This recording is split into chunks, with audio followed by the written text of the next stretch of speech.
dahil sa unang panalangin ng Farley. Amen. Magsama-sama tayo at magkaisa. Mayroong magandang mangyayari, mayroong pagpapala. Magsama-sama tayo, magpuri sa Kanya. Tayo na nagpupuri sa Panginoon. Ang gawin na lang natin mga kapamilya. Kapamilya.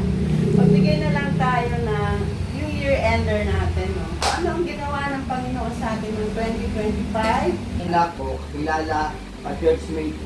Binanggit ko po sa sarili ko na Lord, salamat sa mga taong ito. Dahil, ayun po, binigyan niyo po tayo ng bagong taon na magkakasama. Yay! Graduate na siya next year. Yun po. Dahil this year, di po ako nagkalagnat. And yun. Taong-taong ka naglalag. Opo, di po ako nakakaalis ng year na hindi nila nagkatulo. And ano po, maayos po yung mga grade ko. Nakapasok po ako ng achiever ulit. Wow. And sa sport, nakukuha ko naman po lahat. Mabilis ko po na kukuha lahat ng gusto ko. And thank you po kay Lord kasi alam po, katulad din po kay ate, meron po ulit tayong bagong year and magkakasama po ulit tayo dito ngayon. And nagtithank you po kay Lord kasi noong 2025 po, mas marami akong naging adventure, sobrang daming swimming, ang dami naming gala. Eh, nung dati, nung 2024, pinira lang po. Pero ngayon po, madami. And thank God kasi nakapunta ako twice sa Prayer Mountain. And blessing yun for me kasi doon din naramdaman ko yung presensya ng Lord na ganito. Then, doon din, pinupad ng Lord yung prayer ko. Pasalamat ako sa Lord kasi this year, yung blessing niya. First time ko nakarating sa Iloilo, sa Bacolod, saka sa Cebu. Yan. And then, second, na-recommend ako for promotion. Kasi sa isang bahay, kailangan may blessing ng Lord sa pagsisimula pa lang. So, yun.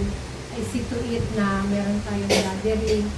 We are one family and to God be all the glory sa lahat ng victory. Yung sa mga failures, na-outweigh na yun ng mga good things na ginagawa ng Panginoon. Natatabunan na halos hindi na natin maalala, di ba? Yung mga kung umiyak tayo, kung naging tayo. Kasi sa dami ng tinatabo ng Lord ng mga good things. So, to God be all the glory. Nakafocus ako sa kanya ngayon. Pero si Lord yung si Lord talaga yung nagbibigay sa atin ng lakas. Kaya inis na ayaw na natin yung hindi na natin nagawa sa atin natin, nandun na sa atin. Pag-alaga, gano'n. Pero si Lord yung nagbibigay sa atin ng lakas. Sa pagdaan ng panahon, ano't bigla ka ng lamig. Ano ba? Yun lang eh. Wala, no?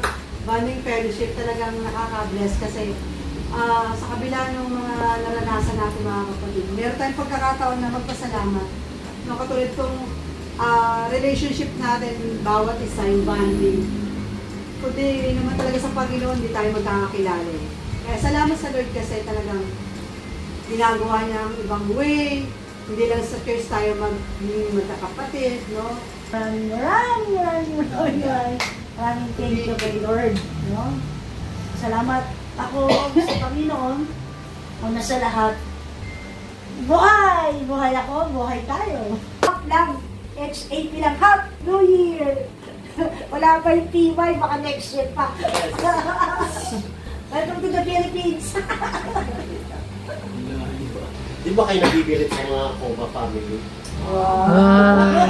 Oh my, kaya nga ako ba paano kasi Parang tong mga mga malagkit. Very sticky sila sa kanilang relasyon. Di ba? Ganun daw ang mga koba. Endures to the end shall be saved. Ano Tagalog nun? Yung mga kapatid, yung obedience natin, yun, nababawas. Pero dahil sa Panginoon tayo ay nagiging holding fast to His promise, mga kapatid. Lalo mo pa kaming ginawang isang malagkit na pagsasamahan na palagi kaming nagkakaisa. Panginoon. For 2023, in Jesus' name, Amen. Paul said, declaring Philippians 4:19, but my God, our God, shall supply all our needs according to His riches and glory. More blessings for 2026! In Jesus' name, Amen!